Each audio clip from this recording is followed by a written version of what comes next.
মুখ্যমন্ত্ৰী হিমন্ত বিশ্ব শৰ্মাক ভাল লগাবৰ কাৰণে যিসকল শাসক পক্ষৰ মন্ত্ৰী বিধায়ক আছে তেওঁলোকক ভাল লগাবৰ কাৰণে এই নিউজ চেনেলে এক্সিট পোল প্ৰকাশ কৰিলে নেকি? আপোনালোকে জানে যে কেইবাটাও নিউজ চেনেলত যিসমূহ আসন দিয়া হ'ল কংগ্ৰেছক এখন দিছে, কোনোবা এটা চেনেলত দুখন দিছে, কোনোবা এটা চেনেলত তিনিখন দিছে, কোনোবা এটা চেনেলত হয়তো শূন্য বুলিয়ে কৈছে। এই যিটো তেওঁলোকে দিয়া এক্সিট পোল আৰু এই এক্সিট পোল অহাকালৈ যিটো প্ৰমাণ পাব, মই যিখিনি তথ্য লাভ কৰিছোঁ এই তথ্যৰ পৰা মই গম পাইছোঁ যে মিনিমাম 4খন আসন লাভ কৰিব। মিনিমাম কংগ্ৰেছ বা বিৰোধী ঐক্যমঞ্চই মিনিমাম 4খন আসন লাভ কৰিব। বাকী থকা 10খন আসনৰ ভিতৰত হয়তো তাৰে হয়তো 2খন আসন হয়তো পাব পাৰে, মেক্সিমাম 6খন আসন হয়তো লাভ কৰিব পাৰে মানে বিৰোধী ঐক্যমঞ্চই। বাকী শাসক পক্ষৰ যি কৈ থকা হৈছিলে যে 12খনৰ ভিতৰত 12খনেই লাভ কৰিব, এইটো আচলতে কেতিয়াও সত্য নহয়। অহাকাইলৈ তাৰ প্ৰমাণ পাই যাব, কাৰণ বিৰোধী ঐক্যমঞ্চ ইমানো দুৰ্বল হোৱা নাই যে 12খনৰ ভিতৰত 12খনেই শাসক পক্ষই পাই যাব। এইটো এটা ভুল ধাৰণা এটা দিয়া হৈছে, কাৰণ ইতিমধ্যে আপোনালোকে জানে যে নিৰ্বাচনৰ পূৰ্বে এটা নেতিবাচক প্ৰভাৱ পেলাইছিলে যে এইবাৰ কংগ্ৰেছ শূন্য হ'ব বুলি, কাৰণ মিডিয়াবিলাকত সেইটোৱে বাজি আছিলে যে কংগ্ৰেছ শূন্য হ'ব, শাসক পক্ষৰ মন্ত্ৰী বিধায়কেতো কৈয়ে থাকে কংগ্ৰেছ শূন্য হ'ব বুলি, সেইটো এটা নেৰেটিভ আছিলে। কিন্তু যেতিয়াই প্ৰথম পৰ্যায়ৰ নিৰ্বাচনত সফলতা লাভ কৰিলে 2খনকৈ এখনত, তাৰ পিছতেই তেওঁলোকৰ সেই যিটো নেৰেটিভ সেইটো নাইকিয়া হৈ পৰিল। কথা হ'ল যে তেওঁলোকে এটা নেৰেটিভ সৃষ্টি কৰিছে ইয়াতো এক্সিট পোলৰ ক্ষেত্ৰতো, কাৰণ এইটো মই ভাবোঁ যে নিউজ চেনেলৰ এই যিটো এক্সিট পোল নিউজ চেনেলে প্ৰকাশ কৰা নাই যেন লাগে। এই যিটো এক্সিট পোল প্ৰকাশ কৰা হৈছে তেওঁলোকক হয়তো হেঁচা প্ৰয়োগ কৰিছে মিডিয়াসকলক যে এনেকৈ আপোনালোক প্ৰকাশ কৰক বুলি, হয়তো কিবা হয়তো দিবও পাৰে, এইটো কোনে জানিব এইবিলাক কথা, এইটোতো তলে তলেহে হয় এইবিলাক কাম।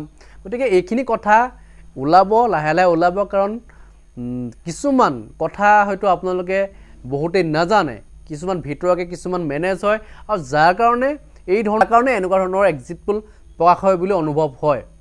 এইখিনি কথা আচলতে আমি আলোচনা কৰি নহ'ব, কিন্তু কথা হ'ল যে যি 4 তাৰিখৰ যিটো ৰিজাল্ট হ'ব, অহাকাইলৈ যিটো ৰিজাল্ট হ'ব, এই ৰিজাল্টতে গম পোৱা যাব আচলতে কোনে কেইখন আসন লাভ কৰিব, যে বিৰোধী ঐক্যমঞ্চই কেইখন আসন লাভ কৰিব, শাসক পক্ষই কেইখন আসন লাভ কৰিব। অহাকাইলৈ ফাইনেল ৰিজাল্ট যিটো লাভ কৰিব। আজি কি কৈছে বিৰোধী ঐক্যমঞ্চৰ ভূপেন বৰাই আৰু লগতে অখিল গগৈ আৰু লুইনজ্যোতি গগৈ আদি কৰি আৰু 2-এজন নেতাই যিটো কৈছে, কি কৈছে মই আপোনালোক শুনিব বিচাৰিছোঁ। আগতকৈ আমি এবাৰ কংগ্ৰেছ হিচাপেও বিৰোধী ঐক্যমঞ্চ হিচাপে আমি একেলগে ইলেকশ্যন খেলিছোঁ, আৰু আমি আগৰ পৰাই কৈছিলোঁ যে আগতকৈ আমাৰ অসমত ভোট যথেষ্ট বৃদ্ধি পাব আমাৰ পক্ষত আৰু চিটৰ সংখ্যাও বাঢ়িব। আৰু এক্সিট পোলে যিয়ে নকওক, আমাৰ তৃণমূল পৰ্যায়ৰ আমাৰ কেওটা দলৰ নেতা কৰ্মীসকলৰ যিটো তেখেতসকলে আমাক জনাইছে, আমাৰ প্ৰাৰ্থীসকলৰ যিটো অভিজ্ঞতা আৰু বিভিন্ন ব্যক্তি বিশেষৰ যিটো পৰামৰ্শ বাৰ্তা, তাৰ ওপৰত ভিত্তি কৰি আমি আজিও এই কথা নিশ্চিত যে ৰাইজে এইবাৰ ইলেকশ্যন খেলিছিল, ৰাইজে আমি জিকাটো বিচাৰিছোঁ, আৰু সেইকাৰণে আমাৰ ভোটো বাঢ়িব, চিটো বাঢ়িব। আৰু আজি আমি দুইজনেই ৰাতিপুৱা কথা পাতি ঠিক কৰিছিলোঁ যে আমি বিশেষকৈ মইতো গুৱাহাটীলৈও যামগৈ, তেখেতে মই ঠিক কৰিছিলোঁ যে আমি উজনি অসমৰ আমাৰ গোটেইকেইজন প্ৰাৰ্থীকে এবাৰ দেখা কৰিম। আৰু আজি সেইকাৰণে আগবেলা আমি লখিমপুৰত আছিলোঁ, এতিয়া লুইন গগৈ ডাঙৰীয়াৰ ঘৰত আমি আহিছোঁ। কালিলৈ গৌৰৱ গগৈ ডাঙৰীয়াকো দেখা কৰিম, ৰজনীনাথ তিৰ্কীক দেখা কৰিম। তেনেকৈ আমি পুনৰ আমাৰ প্ৰাৰ্থীসকলক আৰু কাউণ্টিং এজেণ্টসকলক লগ পোৱাৰ যিটো আমাৰ পৰিকল্পনা, সেইমতে আমি ঘূৰি আছোঁ। এক্সিট পলৰ যিবোৰ সমীক্ষা আহি আছে, আমি যিবোৰ খুব বিজেপিৰ প্ৰভাৱিত থকা যিবোৰ সংস্থা আছে বা যিবোৰ বহুজাতিক কোম্পানীৰ লগত তেওঁলোকৰ এটা সঘন সম্পৰ্ক থকা, যেনে এতিয়া আম্বানীৰ যিসমূহ চেনেল আছে, আদানীয়ে য'ত ইনভেষ্টমেণ্ট কৰিছে লায়ন শ্বেয়াৰ, বা আন যিবোৰ তেওঁলোকৰ প্ৰভাৱ থকা, তেওঁলোকৰ লগত সম্পৰ্ক থকা যিবোৰ চেনেল, তেওঁলোকৰ এজেঞ্চিৰ পৰা যিবোৰ এক্সিট পোল আহিছে, তাৰ বিপৰীতে আৰু কিছু নিউট্ৰেল এজেঞ্চিয়ে কৰি থকা এক্সিট পোল আমি মনে কৰা নাই যিবোৰ প্ৰচাৰ চলোৱা, এইবোৰ আমি প্ৰচাৰ চাব লাগিব। এতিয়া প্ৰেডিকশ্যন ইউৰোপিয়ান ইউনিয়নৰ এটা এজেঞ্চিয়ে কৰা প্ৰেডিকশ্যন আমি চাব লাগিব, BBC কি প্ৰেডিকশ্যন কৰিছে এইটোও চাব লাগিব।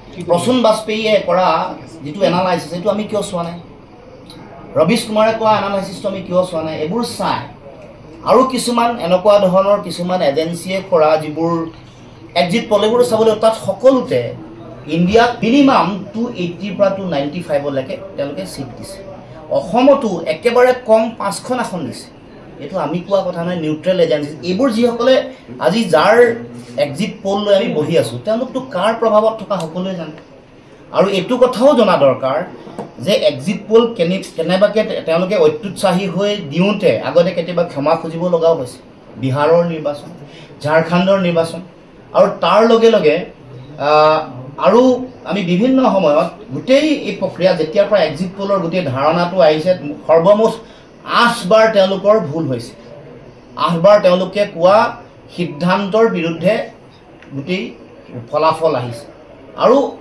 আচৰিত কথা এইটো অকল এইটোতো ভাৰতবৰ্ষ আমাৰ ভাৰতবৰ্ষ একেবাৰে সাংঘাতিক এটা বৈচিত্ৰ্যপূৰ্ণ জনসংখ্যা খুব এটা ইকুৱেল পপুলেশ্যন থকা উন্নত ৰাষ্ট্ৰ কিছুমানতো এনেকুৱা ধৰণৰ ঘটনা ঘটে ইউনাইটেড কিংডমত 2014 চনত তেওঁলোকৰ এক্সিট পল ভুল হৈছিল তাত কম পপুলেশ্যন তেওঁলোকৰ যিবোৰ টুল ব্যৱহাৰ কৰে এই টুলবোৰ আমাতকৈ বহুত উন্নত মানৰ তেওঁলোকে যি ধৰণে গোটেই পপুলেশ্যন এনালাইচিছ কৰে বিভিন্ন ধৰণৰ পপুলেশ্যনৰ তেওঁলোকে মিক্সচাৰ কৰি লয় সেই ধৰণৰ কাম কাজ আমাৰ ইয়াত হৈছে বুলি আমি কেতিয়াও বিশ্বাস নকৰোঁ তাৰ উপৰিও গ্ৰীচত ইউৰোপিয়ান বিভিন্ন উন্নত সৰু সৰু দেশ কম পপুলেশ্যন এক্সিট পল ভুলকৈ আহিছে গতিকে এক্সিট পলৰ ওপৰত আমি বিশ্বাস কৰা নাই আমি নিজৰ যিটো এনালাইচিছ আমি চব চাই মেলি নিজে নিৰ্বাচন খেলিছোঁ নিজে দেখিছোঁ আমিও আমাৰ নিজৰ পপুলেশ্যন গোটেই ডাইনামিক্সটো আমি এনালাইচিছ কৰিছোঁ ক'ত কি জনগোষ্ঠী জাতি জনগোষ্ঠী আছে খিলঞ্জীয়া ভূমিপুত্ৰ থলগিৰি অসমীয়া মানুহৰ জনসংখ্যা কিমান আমাৰ পক্ষত থকা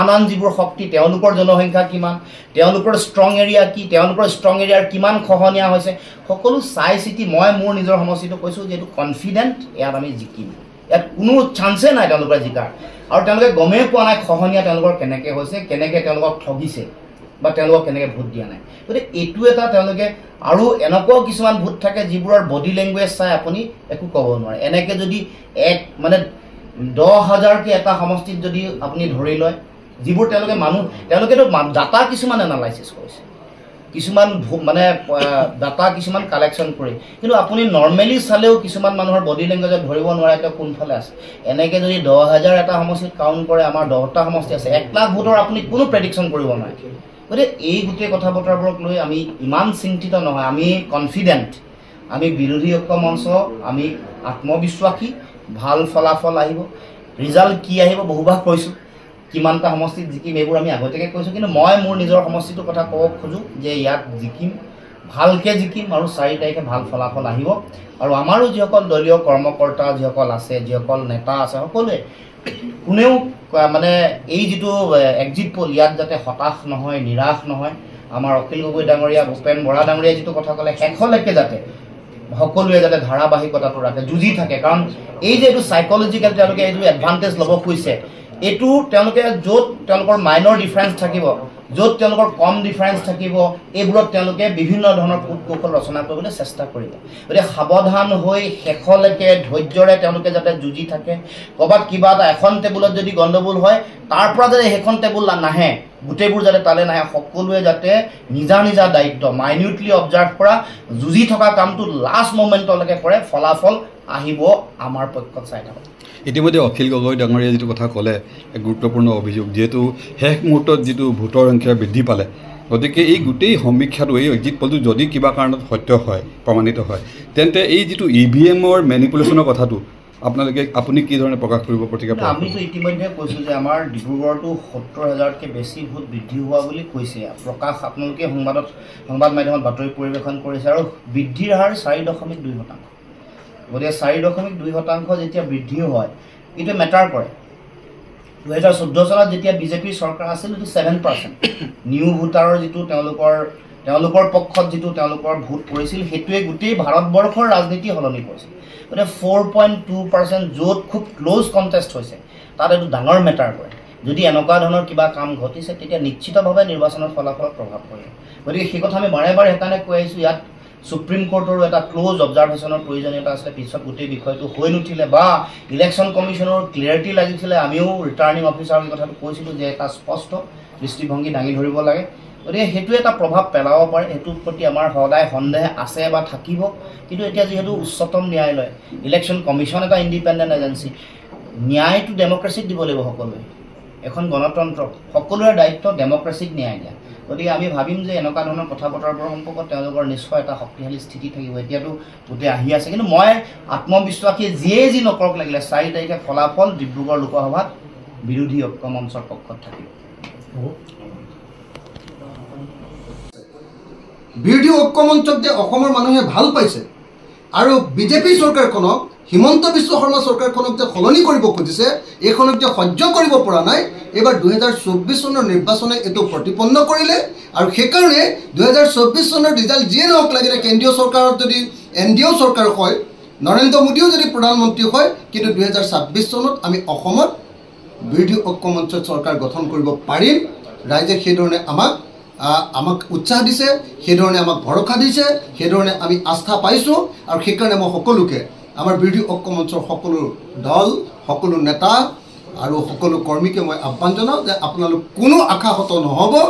এইটো এক্সিট পোলে কওক, আচল ৰিজাল্টে কওক, যি ৰিজাল্টে নহওক লাগিলে 2026 চনত অসমত আমি বিৰোধী ঐক্য মঞ্চৰ চৰকাৰ গঠন কৰিম। ধন্যবাদ। আমি বিৰোধী ঐক্য মঞ্চৰ তৰফৰ পৰা কালি প্ৰকাশিত যি এক্সিট পোল, সেই এক্সিট পোলটো আমি স্বীকাৰ কৰিব নোখোজোঁ। বিশেষকৈ যেতিয়া কৈ দিয়ে যে অসমত বিৰোধী ঐক্য মঞ্চই 1খন বা 2খনহে পাব, মেক্সিমাম 2খন বুলি দেখুওৱা হৈছে। বেছিভাগ আপোনালোকে পোলতে চাব, এক্সিট পোলতে চাব, হয় 1খন দেখুৱাইছে, নহ'লে মেক্সিমাম 2খন দেখুৱাইছে। তো আপোনালোকে নিজেই চাওক যে অসমত আচলতে বিৰোধী ঐক্য মঞ্চই ক'ত 2খন চিট পোৱাৰ, মানে কেৱল 2খন চিট পোৱাৰ চান্স ক'ত আছে আপোনালোকে নিজে চাওক। আমিতো পোনপটীয়াকৈ ক'ব পাৰোঁ যে 6টা সমষ্টিতটো আমাৰ লগত আচলতে যি ধৰণৰ কণ্টেষ্ট হৈছে, আমি 6টা সমষ্টিত জিকাৰ পূৰ্ণ সম্ভাৱনা আছে। ধুবুৰীত আমি পূৰা জিকাৰ সম্ভাৱনা আছে, নগাঁৱত আমি জিকাৰ পূৰা সম্ভাৱনা আছে, যোৰহাটত আমাৰ পূৰা জিকাৰ সম্ভাৱনা আছে, ডিব্ৰুগড়ত আমাৰ পূৰ্ণ জিকাৰ সম্ভাৱনা আছে, কৰিমগঞ্জত আমাৰ পূৰ্ণ জিকাৰ সম্ভাৱনা আছে, আৰু গুৱাহাটীতো আমাৰ পূৰ্ণ জিকাৰ সম্ভাৱনা পূৰা বিৰাজমান। গতিকে এক্সিট পোলে যি সমীক্ষা দাঙি ধৰিছে, সেই সমীক্ষাক আমি একেবাৰে ছাপোৰ্ট কৰিব পৰা ধৰণৰ নহয়। আমিতো ভাবোঁ যে বিজেপিও 6টা সমষ্টিতে জিকাৰ সম্ভাৱনা আছে। অকল বিজেপি দল হিচাপে যদি চায়, তেতিয়াহ'লে বিজেপিও 6টা দলত জিকাৰ সম্ভাৱনা আছে, আৰু বিৰোধী ঐক্য মঞ্চই 6টা দলত জিকাৰ সম্ভাৱনা আছে। আনহাতে আৰু 2টা, আপোনালোকে জানে যে আৰু 2টা সমষ্টিত অন্য 2জন প্ৰাৰ্থী, বেলেগ 2জন প্ৰাৰ্থীৰ কাৰণে যথেষ্ট ভাল সম্ভাৱনা দেখা গৈছে। গতিকে যিটো প্ৰচাৰ কৰি থকা হৈছে এক্সিট পোলৰ জৰিয়তে যে নহয় বিজেপিয়ে একেবাৰে 380খন চিট পাব, 360খন চিট পাব, যি ধৰণৰ যি ব্যাপক প্ৰচাৰ কৰা হৈছে, মই ভাবোঁ যে এইটো এটা মেনিপুলেশ্যনৰ বাহিৰে, মানে এইটো মানে মানুহৰ মনটোক প্ৰস্তুত কৰাৰ বাহিৰে, মানুহৰ মনটোক যদি কিবা ধৰণৰ 2 নম্বৰীও হয়, কাইলৈ যদি আপোনাৰ EVM মেচিনত কিবা 2 নম্বৰী হয়, বা আন এটা বস্তু আপোনালোকে সকলোৱে জানে যে প্ৰত্যেকটো সমষ্টিতে পিছত প্ৰথমতে ফাইনেল ভোটৰ হিচাপ দিয়াৰ পাছত আকৌ ফাইনেল ভোটৰ সংখ্যাটো বাঢ়ি গুচি গ'ল। সকলোৱে এতিয়া সন্দেহত আছে, গোটেই ভাৰতবৰ্ষত যদি মানুহে সন্দেহত আছে, সকলো মানুহ সন্দেহত আছে যে কেনেকৈ এটা ফাইনেল এটা হিচাপ দিয়াৰ পাছত, ফাইনেল এটা পাৰ্চেণ্টেজ দিয়াৰ পাছত আৰু এটা দ্বিতীয় ফাইনেল থাকিব পাৰে নেকি ক'ৰবাত, তাকো ভাৰতৰ এটা সৰ্বোচ্চ সংস্থা। ইলেকশ্যন কমিশ্যন অফ ইণ্ডিয়াই দিয়া হিচাপ ফাইনেল কৰি দিলে। প্ৰথমতে হিচাপ ক'লে, তাৰপিছত ক'লে না আমাৰ ফাইনেল হিচাপ এইটোহে, তাৰপিছত আকৌ 2 দিন বা 3 দিন বা 4 দিনৰ পাছত ক'লে নহয় ফাইনেল হিচাপ এইটোহে। গতিকে মই ভাবোঁ যে এক্সিট পোলৰ যিটো আপোনাৰ তেওঁলোকে যিটো প্ৰচাৰ দিছে, তেওঁলোকে যিবিলাক এক্সিট পোলৰ জৰিয়তে যিবিলাক অনুমান দেখুৱাই আছে, মই ভাবোঁ যে এই বস্তুবিলাক হয়তো চৰকাৰী পক্ষৰ পিনে মানে পাল্লাটো ভাৰী কৰিবৰ কাৰণে কৰা ব্যৱস্থা। আৰু সৰ্বভাৰতীয় পৰ্যায়তো আপোনালোকে সকলো মানুহকে সুধি চাব পাৰে, জনা শুনা মানুহবিলাকক, সকলোৱে কৈছে যে বিজেপিয়ে খুব বেছি যদি পায় 280খন, মেক্সিমাম যদি পায়, যদি চৰকাৰো গঠন কৰে 270ৰ পৰা 80ৰ ভিতৰতে হ'ব। বিজেপি আৰু NDA। কিন্তু ইয়াৰ বিপৰীতে এক্সিট পোলত একদম 380খন দেখুৱাই দিছে, যিটো মানে একেবাৰে মানে বিজেপি দলটোক উৎসাহিত কৰিবৰ কাৰণে আৰু অপজিশ্যনক ডিমৰেলাইজ কৰিবৰ কাৰণে কৰা প্ৰচেষ্টা বুলি আমি ভাবোঁ। সেইকাৰণে আপোনালোকে নিজে দেখিবলৈ পাব যে যি সময়ত সমগ্ৰ ভাৰত জুৰি এইবাৰ আপুনি নৰেন্দ্ৰ মোদীৰ ঢৌ ক'ৰবাত অসমতে দেখিলে নেকি বাৰু ক'ৰবাত? নৰেন্দ্ৰ মোদীৰ ঢৌৰ আগতেতো মোদী চিঞৰি থাকে, এতিয়া আপোনালোকে ক'ৰবাত আপোনালোকে নৰেন্দ্ৰ মোদীৰ ঢৌ ক'ৰবাত দেখিলে? আপোনালোকে নিশ্চয় দেখিলে যে এইবাৰ একদম হিমন্ত বিশ্ব শৰ্মা বিৰোধী ঢৌ এটা অসমত আছিল। হিমন্ত বিশ্ব শৰ্মা চৰকাৰখনৰ গুণ্ডাৰাজ, হিমন্ত বিশ্ব শৰ্মা চৰকাৰখনৰ বাক স্বাধীনতা হৰণ কৰাৰ যিটো ব্যৱস্থা, হিমন্ত বিশ্ব শৰ্মা চৰকাৰখনে একদম যি ধৰণে এটা অহংকাৰী মনোভাৱ দেখুৱাইছে, এনেকুৱাকৈ দেখুৱাইছে যে গোটেই মই আমুকক আমুক দি দিলোঁ, তামুকক আমুক দি দিলোঁ, তামুকক তামুক দি দিলোঁ, এনেকৈ যি ধৰণে ব্যাপক ৰূপত মানে এই চৰকাৰখনে অসমৰ মানুহক অপমান কৰিছে, তাৰ বিৰুদ্ধে এইবাৰ সকলো শিক্ষিত মানুহ, সকলো খিলঞ্জীয়া মানুহ, সকলো আপোনাৰ নিউ জেনেৰেশ্যনৰ ল'ৰা ছোৱালীবিলাক সকলোৱে আপোনালোকে নিশ্চয় দেখিছে যে এইবাৰ একদম অপেনলি কৈ আছে যে নাই আমি বিজেপিক ভোট দিয়া নাই, আমি বিজেপিৰ বিৰুদ্ধে ভোট দিছোঁ। ডিব্ৰুগড়তে এবাৰ সোধকচোন আপুনি যিকোনো এজন মানুহ আগতে কয় নেকি যে আমি বিজেপিক ভোট দিয়া নাই, কাক দিছোঁ আৰু এনেকৈ বুলি কয় আগতে। কিন্তু এইবাৰতো মুকলিমূৰীয়াকৈ কৈছে, কাৰণ বিজেপি চৰকাৰৰ বিৰুদ্ধে মানুহ অসন্তুষ্ট। বিজেপিৰ সাম্প্ৰদায়িক ফেচিবাদক মানুহে এতিয়া মানি ল'ব খোজা নাই। বিজেপিয়ে যি ধৰণে সংবিধান নাকচ কৰি দিব খুজিছে এইটো কোনোপধ্যে মানি ল'ব খোজা নাই। কোনোবা এজন মানুহে সামান্য এটা প্ৰতিবাদ যদি ফেচবুকতো কৰে, তাৰ ওপৰত সেই মানুহজনৰ ওপৰত যি ধৰণৰ আক্ৰমণ নমাই আনে বিজেপি দলে, সেইটোক মানুহে কেতিয়াও মানি ল'ব পৰা নাই। যি ধৰণে বস্তুৰ মূল্য বৃদ্ধি কৰিছে, মানুহ চলিব নোৱাৰা অৱস্থা হৈছে, যি ধৰণে দেশৰ সম্পদ এফালৰ পৰা বিক্ৰী কৰি দিছে, কোনোপধ্যে মানুহে চলিব পৰা হোৱা নাই, মানুহে কোনোপধ্যে মানি ল'ব পৰা নাই। গতিকে যি সময়ত বিজেপিৰ বিৰুদ্ধে ঢৌ আছে, সেই সময়ত এক্সিট পোলে যদি 380খন 400 360খন চিটৰ কথা কয়, এইটো কেতিয়াও বাস্তৱসন্মত নহয় বুলি আমি ভাবোঁ। আৰু সেইকাৰণে আমি এই মুহূৰ্তত আমাৰ বিৰোধী ঐক্যমঞ্চৰ সকলো কাউণ্টিং এজেণ্টক আমি আহ্বান জনাওঁ যে আপোনালোকে কোনোপধ্যে আশাহত নহ'ব। লাষ্ট কাউণ্টিংটোলৈকে, লাষ্ট একদম হিচাপটোলৈকে আপোনালোকে ধৈৰ্যৰে সৈতে অপেক্ষা কৰিব, কাৰণ আমি সকলোৱে দেখি আছোঁ যে যথেষ্ট পৰিমাণৰ গভৰ্ণমেণ্টৰ পিনৰ পৰা মেনিপুলেশ্যনৰ সুবিধা গ্ৰহণ কৰিবৰ কাৰণে ব্যৱস্থা গ্ৰহণ কৰা হৈছে। সেইকাৰণে মই ভাবোঁ যে আমি 3জন সভাপতি আছোঁ, আমি 3জন সভাপতিৰ পিনৰ পৰা আমি অমৈখতীয়াভাৱে এইটো আপোনালোকক এপিল কৰিছোঁ, আমাৰ সকলো বিৰোধী ঐক্যমঞ্চৰ কাউণ্টিং এজেণ্টক আৰু আমাৰ সমৰ্থকসকলক আৰু আমাৰ সদস্যসকলক আৰু আমাৰ নেতৃবৰ্গক, যে আপোনালোকে কোনোপধ্যে হতাশগ্ৰস্ত হৈ এনেকুৱা ধৰণৰ ভুৱা অপপ্ৰচাৰ, এক্সিট পোল এইবিলাকত হতাশগ্ৰস্ত হৈ কোনোপধ্যে আপোনালোকে কাউণ্টিঙৰ ঠাইৰ পৰা আঁতৰি নাহিব। কোনোপধ্যে আপোনালোকে হতাশগ্ৰস্ত হৈ কাউণ্টিং শেষ হোৱাৰ আগতে কেতিয়াও সেই স্থান এৰি নাহিব। মই আপোনালোকক সকলোকে আবেদন জনাওঁ, আপোনালোকে শেষ পৰ্যায়লৈকে ৰ'ব, চাব যে ভাৰতত এইবাৰ ইণ্ডিয়াৰ চৰকাৰ হ'ব আৰু অসমত মিনিমাম আমি 6খন আসন পাই আমি বিৰোধী ঐক্যমঞ্চই এইবাৰ মানে আপোনালোক মানে এটা নজিৰ সৃষ্টি কৰিম। আৰু আটাইতকৈ ইণ্টাৰেষ্টিং কথা, এক্সিট পোল এটা অনুমানৰ ওপৰত কৰা হয়, কিছুমান ছাৰ্ভে কৰে, মানুহ আছে 5 লাখ, 200 মানুহ বা 2000 মানুহ এটা ছাৰ্ভে কৰে, ইমান এইটো হেৰি নহয়। আৰু এইবাৰ যদি এক্সিট পোল হৈছে এইটো মেনিপুলেটেড বুলি মই ভাবোঁ, কাৰণ যিটো হৈছে প্ৰায় আমি কৈ থাকোঁ নহয় যে গদি মিডিয়া যিবোৰ আছে, মষ্ট অফ দ্য চেনেল মই দেখিছোঁ এওঁলোক মানে ইনফ্লুৱেঞ্চ আৰু এইটো মেনিপুলেট কৰে। গতিকে মই ভাবোঁ যে এইটো মই পূৰা হেৰি কৰি নাভাবোঁ। কিছুমান জেগাত হয়, কিন্তু কৰ্ণাটকৰ নিচিনা জেগাত দেখা গৈছে 3টা নে 4টা কংগ্ৰেছক দিয়া হৈছে। আজি মোৰ মিটিং আছিলে, কৰ্ণাটকৰ চিফ মিনিষ্টাৰো আছিলে, বেলেগ আছিলে, অনলাইন মিটিং আছিল, ৰাহুল গান্ধীও আছিল, খাৰ্গেও আছিলে। তেওঁলোকে নিজে আশ্চৰ্যজনিত হৈছে যে আমাৰ কৰ্ণাটকত আমি 28টা আছে, তাৰ মাজে মাজে 3টা দেখায় কংগ্ৰেছৰ। গতিকে এইটো গৈ দেখা যায় যে এইটো গোটেই বস্তু মিথ্যা, ভিত্তিহীন। এই যে এক্সিট পোল যিটো আছে, এইটোৰ দ্বাৰা বুজা যায় যে এইটো হেৰিৰ ওপৰত ভিত্তি নহয়। গতিকে মই ভাবোঁ যে এইটো ইমান হেৰি নহয়, এইটো লৈ এইটো আমি ভাবি আমাৰ মনোবলটো ধ্বংস কৰাৰ কাৰণে অফিচাৰবোৰ যে আছে, অফিচাৰবোৰ মাইণ্ডত বস্তু সোমাই দিয়াৰ কাৰণে যে ইণ্ডিয়া গভৰ্ণমেণ্ট আহি আছে, গতিকে যিমানখিনি পৰা যায় এওঁলোকে ফেভাৰ কৰিব লাগে। এইটো কাৰণে এটা মনোবল মানে মানসিক এটা হেৰি কৰাৰ কাৰণে এইটো কৰিছে বস্তু। না ভাৰত মইতো এষ্ট্ৰজেল নহয়, কিন্তু যিহেতু মই খবৰ লৈ আছোঁ, মোৰ এটা সম্পৰ্ক বিভিন্ন ষ্টেটৰ লগত আছে, বিভিন্ন পলিটিকেল পাৰ্টিৰ মানুহৰ লগতো আছে, কাৰণ মই প্ৰফেশ্যনেলি ওকালতি কৰোঁ, আমাৰ চবৰ লগত ৰিলেশ্যন থাকে। গতিকে বিভিন্ন বিজেপিৰ লগত আমাৰ ৰিলেশ্যন আছে, কংগ্ৰেছতো আমি নিজেই বেলেগ পাৰ্টি আছে, সমাজবাদী আছে, বেলেগ পাৰ্টি আছে। মোক কথা হৈছে চবৰ লগত, কিন্তু যিহেতু কথা হৈছে তাক বুজা গৈছে যে বহুত ভাল ৰিজাল্ট কৰিব ইণ্ডিয়া জোঁটে। গতিকে তেওঁলোকেও কৈছে এই এক্সিট পোল যিটো দিছে এইটো ঠিক নহয়। মই ইউপিত ফোন কৰি লক্ষ্ণৌত ফোন কৰিছোঁ, এলাহাবাদত ফোন কৰিছোঁ, কৰ্ণাটক ফোন বেংগালুৰুত ফোন কৰিছোঁ, চেন্নাইত মোৰ কথা হৈছে।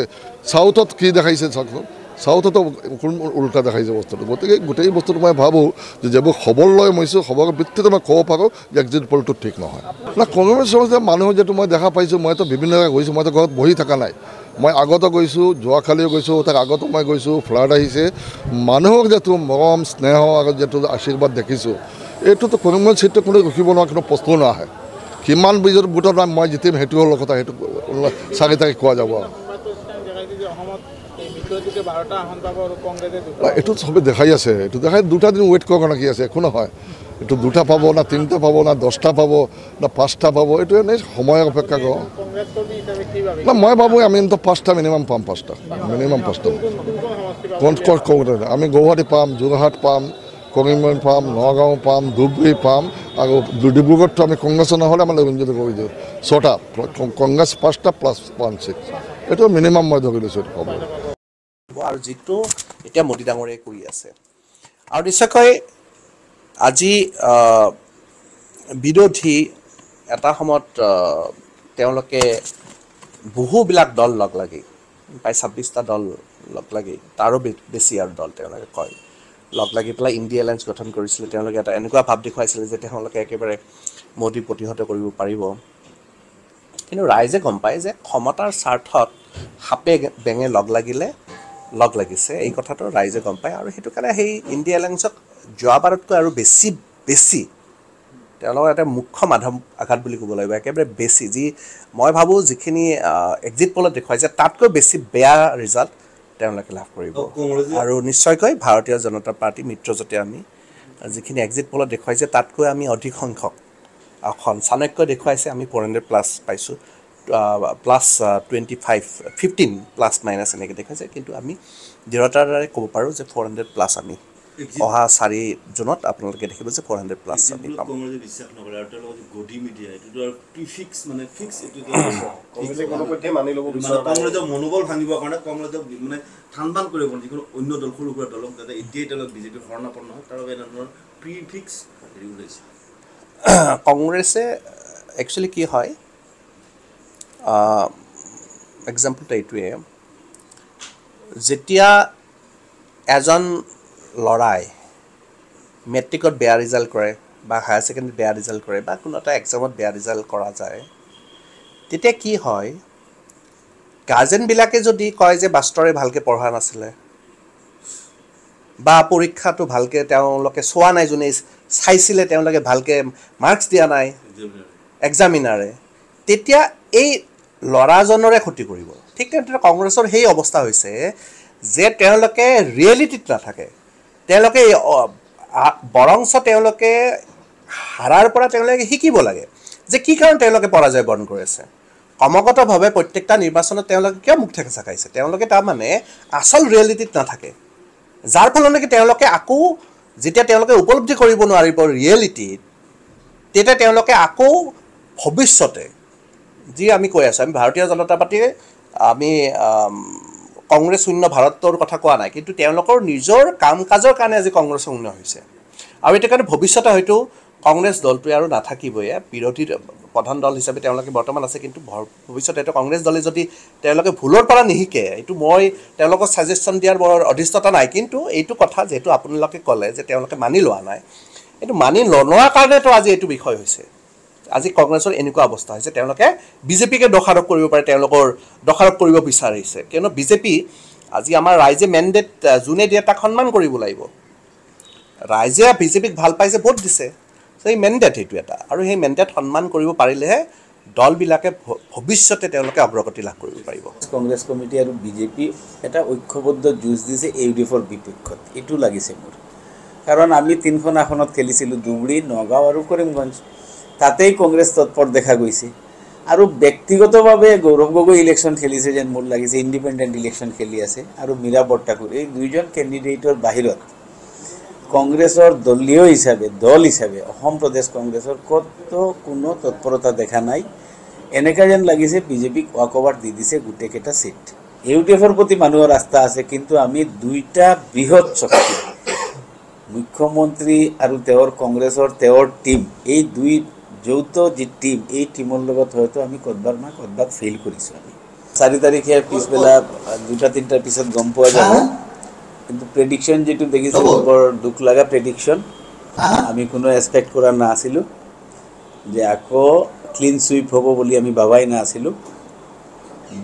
কেইবাটা ইস্যু আছিলে, মূল্যবৃদ্ধি হওক, বেকাৰ সমস্যাই হওক, আৰু আমি বিৰোধী গোটেইখিনিয়ে যি যাৰ লেভেলত পৰ্যালোচনা কৰা উচিত, যদি সঁচাকৈ এইটো হয় যে কি কাৰণে আমাৰ বুথ লেভেলত মেনেজমেণ্ট হোৱা নাই, কি ৰাইজৰ ওচৰত আমি ভালকৈ আমাৰ ইস্যুখিনি লৈ যাব পৰা নাই নেকি, না আমাৰ মাজত কোঅৰ্ডিনেশ্যনৰ অভাৱ আছিলে, কি কাৰণবোৰ মোৰ হিচাপত একেবাৰে ভালকৈ পৰ্যালোচনা কৰা উচিত। আপুনি ওভাৰঅল বুথ কিমান পাৰ্চেণ্ট দেখাইছে প্ৰেডিকশ্যনত, আপুনি এইটো চাব 40% ওভাৰঅল বিজেপিয়ে ভোট পাইছে। ইট মিনছ 60% মানুহ এই গভৰ্ণমেণ্টৰ এগেইনষ্টত মতদান কৰিছে। এই 60% যিটো মানুহে এতিয়াও এই গভৰ্ণমেণ্টৰ বিপক্ষত আছে, মানে গৰিষ্ঠ সংখ্যক মানুহে মোদী গভৰ্ণমেণ্টৰ ওপৰত আস্থা নাই। এইটো প্ৰমাণ হৈছে ছফাৰ এক্সিট পোল। এতিয়া এইখিনি আমি কিয় ভোটত কনভাৰ্ট কৰিব নোৱাৰিলোঁ, বিৰোধীয়ে কিয় মানে কোঅৰ্ডিনেশ্যন লেক্স হ'ল নি, আমাৰ কেণ্ডিডেট ঠিক কৰাত ভুল হ'ল নেকি, বা কাৰ দায়িত্ব আছিল, কোনে কি কৰিলে, কি কাৰণে এইবোৰ হ'ল, এইখিনি এটা বিতং ডিটেইল পৰ্যালোচনা কৰা উচিত। মইতো আৰু নেশ্যনেল পাৰ্টি কংগ্ৰেছক এডভাইচ দিব নোৱাৰোঁ। ডাঙৰ পাৰ্টি যিসকলে 3-4বাৰ গভৰ্ণমেণ্ট পাতিছে তেওঁলোকক এডভাইচ দিব নোৱাৰোঁ। আমি আমাৰ পাৰ্টি এইটো পৰ্যালোচনা কৰিম যে এটলিষ্ট অসমৰ ক্ষেত্ৰত চাওক, গোটেই ইণ্ডিয়াৰ চিত্ৰটো বেলেগ, অসমৰ ক্ষেত্ৰত টোটেল বেলেগ। অসমত মোৰ লাগিছে যেন মোৰ কোৱা কথাখিনি সঁচা হৈ আছে লাহে লাহে, যে কংগ্ৰেছ, অসম প্ৰদেশ কংগ্ৰেছ কমিটি আৰু বিজেপি এটা ঐক্যবদ্ধ যুঁজ দিছে ইউডিএফৰ বিপক্ষত, এইটো লাগিছে মোৰ। কাৰণ আমি 3খন আসনত খেলিছিলোঁ, ধুবুৰী, নগাঁও আৰু কৰিমগঞ্জ। তাতেই কংগ্ৰেছ তৎপৰ দেখা গৈছে। আৰু ব্যক্তিগতভাৱে গৌৰৱ গগৈ ইলেকশ্যন খেলিছে যেন মোৰ লাগিছে, ইণ্ডিপেণ্ডেণ্ট ইলেকশ্যন খেলি আছে। আৰু মীৰা বৰঠাকুৰ, এই দুইজন কেণ্ডিডেটৰ বাহিৰত কংগ্ৰেছৰ দলীয় হিচাপে দল হিচাপে অসম প্ৰদেশ কংগ্ৰেছৰ কত কোনো তৎপৰতা দেখা নাই। এনেকা যেন লাগিছে বিজেপিক ৱাকঅভাৰ দি দিছে গোটেইকেইটা সিট। আৰু এক্সিট পোলত এইটো ৰিফ্লেক্ট হৈ আছে। সঁচাকৈ যদি এইটো হয় বৰ দুৰ্ভাগ্যজনক এইটো হ'ব। আৰু চাওক, আমাৰ পাৰ্টি ইউডিএফ দি দিল্লীত চৰকাৰ পাতাও নাযাব, দিল্লীত চৰকাৰ ভাঙাও নাযাব। অসমৰ ক্ষেত্ৰত আমাৰ যিখিনি ইস্যু আছে, আমাৰ যিখিনি সমস্যা আছে, আমাৰ যেনে লাঞ্ছিত বঞ্চিত যিবিলাক মানুহৰ, তেওঁলোকৰ হৈ আমি মাত মাতি থাকোঁ। 20 বছৰৰ পৰা ইউডিএফ ক্ষমতাত নাই, কোনোদিন কোনো চৰকাৰতো যোৱা নাই। মানুহখিনিৰ ইস্যু লৈ আছে আৰু মানুহে আস্থাত লৈছে। আপোনালোকে ভোট 4 তাৰিখ ৰিজাল্ট হ'ব, আপোনালোকে চাব। ইউডিএফৰ প্ৰতি মানুহৰ আস্থা আছে, কিন্তু আমি দুইটা বৃহৎ শক্তি মুখ্যমন্ত্ৰী আৰু তেওঁৰ কংগ্ৰেছৰ তেওঁৰ টিম, এই দুই যৌথ যি টিম, এই টিমৰ লগত হয়তো আমি ক'ৰবাত ফেইল কৰিছোঁ। আমি যিমানখিনি আমি আশা কৰিছিলোঁ, যিমানখিনি আমি মানে আমাৰ 3টা খেলিছিলোঁ যে 3খন আসন জিকিম বুলি বা যি পৰিমাণ ভোট পাম বুলি, হয়তো ইলেকশ্যন আমাৰ সেই মেচিনাৰিজ, আমাৰ সেই সামৰ্থ্য, দুইটা ফ'ৰ্চৰ লগত একেলগত যুঁজ দিয়াৰ সামৰ্থ্য আমাৰ নাছিল। এইকাৰণে আমাৰ ৰিজাল্ট আশাতকৈ অলপ বেয়া হ'ব পাৰে। ধুবুৰী আমি জিকিম, তাত কোনো সন্দেহ নাই। প্ৰেডিকশ্যনত আহি আছে, এক্সিট পোলত আহি আছে, ধুবুৰী জিকিব, ইউডিএফ এটা পাব। কিন্তু নগাঁৱতো ত্ৰিকোণীয়া যুঁজ হ'ব। কৰিমগঞ্জৰ কথাটো অলপ বেলেগ হৈছে তাত, এইটো মই ইলেকশ্যনৰ পিছদিনাও কৈছোঁ, আজিও কৈ আছোঁ। তো এইকাৰণে গোটেই কথাটো যদি কংগ্ৰেছ সঁচাকৈ 50-60-70ৰ ভিতৰত থাকে, এটা নেশ্যনেল পাৰ্টি যাৰ ওপৰত ভিত্তি কৰি এণ্টি বিজেপি গোটেই ইণ্ডিয়াৰ পলিটিক্স চলি থাকে, সেই পাৰ্টি যদি 50-60 পায়, তেতিয়াহ'লে কি হ'ব, সেইটো হ'ল চবতকৈ ডাঙৰ চৰ্চাৰ বিষয় হ'ব। কাৰণ এবাৰ দুবাৰ থাৰ্ড টাইম যদি এনেকুৱা হয় তেতিয়াহ'লে অহা দিনত ৰাজনীতি কি হ'ব, মানুহে কি চিন্তা কৰিব। কিন্তু এটাই কথা ইয়াতে যে এতিয়াও 40% মানুহে বিজেপিৰ লগত আছে, সফাৰ এক্সিট পোল 60% মানুহ বিজেপিৰ বিপক্ষত আছে। এইটোৱেই কথা। Thank U. পোল এবাৰ অসত্য প্ৰমাণিত হ'ব, ইণ্ডিয়া মৰ্চাৰ চৰকাৰ হ'ব। এক্সিট পোল অহাৰ লগে লগে আমাৰ অসমৰ সংবাদ মাধ্যমৰ সন্মানীয় সাংবাদিকসকলে আচৰিত হৈ গৈছিল, এইটো কি এক্সিট পোল ওলাই আছে। কাৰণ আপোনালোকৰো খবৰ আছে অসমৰ লগতে বিভিন্ন ৰাজ্যত। গতিকে এই এক্সিট পোল একেবাৰে কংগ্ৰেছ দল বা ইণ্ডিয়া মৰ্চাৰ নেতা কৰ্মীসকলক মনোবল ভাঙিবলৈ কৰা হৈছে। এক্সিট পোল ওলোৱাৰ আগত আমাৰ মিডিয়া ডিপাৰ্টমেণ্টৰ ফালৰ পৰা এটা চাৰ্কুলাৰ ওলাইছিল যে এক্সিট পোল লৈ কোনেও সংবাদ মাধ্যমত ভাগ ল'ব নালাগে। অৱশ্যে পিছলৈ সেইটো বাতিল কৰি সংবাদ মাধ্যমৰ সন্মানীয় ব্যক্তিসকলৰ আহ্বান মৰ্মে সেইটো বাতিল কৰি আমাৰ দলৰ মুখপাত্ৰসকল নেতাসকলে বিভিন্ন সংবাদ মাধ্যমত ভাগ লৈছিল। আমি পূৰ্বতেই জানো যে যি এক্সিট পোল ওলাব সেয়া মোদী বা বিজেপিৰ পক্ষত ওলাব। এক্সিট পোলৰ ওপৰত আমাৰ ভৰসা নাই। কংগ্ৰেছ দল বা ইণ্ডিয়া মৰ্চাৰ কোনো এজন নেতাৰে ভৰসা নাই, আৰু এই কথাটো আগতে পূৰ্বতেই কোৱা গৈছে। গতিকে এক্সিট পোল লৈ আমি কোনো চিন্তিতও নহয়। এক্সিট পোল এবাৰ অসত্য প্ৰমাণিত হ'ব, ইণ্ডিয়া মৰ্চাৰ চৰকাৰ হ'ব। যোৱাকালি আমাৰ দলৰ নেতা মল্লিকাৰ্জুন খাৰ্গে ডাঙৰীয়াৰ বাগগৃহত এখন সভা অনুষ্ঠিত হৈছিল। ইণ্ডিয়া মৰ্চাৰ প্ৰায় কেইটা দলৰে নেতৃবৰ্গ উপস্থিত আছিল, আৰু তাতে সংবাদ মাধ্যমৰ জৰিয়তে ঘোষণা কৰিছে প্ৰায় 300 সিট ইণ্ডিয়া মৰ্চাই পাব। আৰু আমাৰ কাৰণে সেইটো এক্সিট পোল। আমি বেলেগ এক্সিট পোলৰ ওপৰত ভৰসা নকৰোঁ। আৰু এইবাৰ যি এক্সিট পোল ওলাইছে চাব, গোটেইকেইটা এক্সিট পোলৰ কোনো সত্যতা নাই আৰু গোটেই ভুল বুলি প্ৰমাণিত হ'ব। এইকাৰণে আপোনালোকক কৈছোঁ, কেইটামান ৰাজ্য যদি আপোনালোকে দেখে, কৰ্ণাটকত তেওঁলোকে যি ধৰণে দেখাইছে, অসমৰ ক্ষেত্ৰতো কিছুমান এক্সিট পোলে যি ধৰণে দেখাইছে, আপোনালোকে হয়তো আচৰিত হৈ গৈছে। যেতিয়া আপোনালোকে বাতৰি পৰিৱেশন কৰি আছিল ষ্টুডিঅ'ৰ পৰা, তেতিয়া আমি অসমৰ বিভিন্ন চেনেলত যেতিয়া চাই আছিলোঁ, তেতিয়া যেতিয়া এক্সিট পোল অহাৰ লগে লগে আমাৰ অসমৰ সংবাদ মাধ্যমৰ সন্মানীয় সাংবাদিকসকলে আচৰিত হৈ গৈছিল, এইটো কি এক্সিট পোল ওলাই আছে। কাৰণ আপোনালোকৰো খবৰ আছে অসমৰ লগতে বিভিন্ন ৰাজ্যত।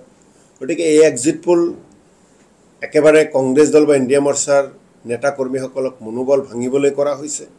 এই এক্সিট পোল সৰু সৰু দল, যি দলসমূহে 1, 2, 3, 4, 5টাকৈ MP জিকিব, তেনেকুৱা দলবিলাকে আকৰ্ষিত কৰাৰ কাৰণে, বিজেপিৰ প্ৰতি আকৰ্ষিত কৰাৰ কাৰণে এক্সিট পোল ওলাইছে, যাতে তেওঁলোকে আগতীয়াকৈ বিজেপিৰ লগত বন্ধুত্বটো কৰি লয়। কাৰণ বিজেপিয়ে জানে তেওঁলোকে বা NDA জানে তেওঁলোকে এবাৰ চৰকাৰ গঠন কৰিব নোৱাৰে, যাৰ কাৰণে ইণ্ডিয়া মৰ্চাৰ মাজত ভাঙোন অনাৰ কাৰণে এই এক্সিট পোল ওলাইছে, যাতে ইণ্ডিয়া মৰ্চাৰ পৰা এই এক্সিট পোল চাই কিছুমান দলে মানসিকভাৱে দুৰ্বল হৈ তেওঁলোকে যাতে NDAৰ পক্ষত যায়।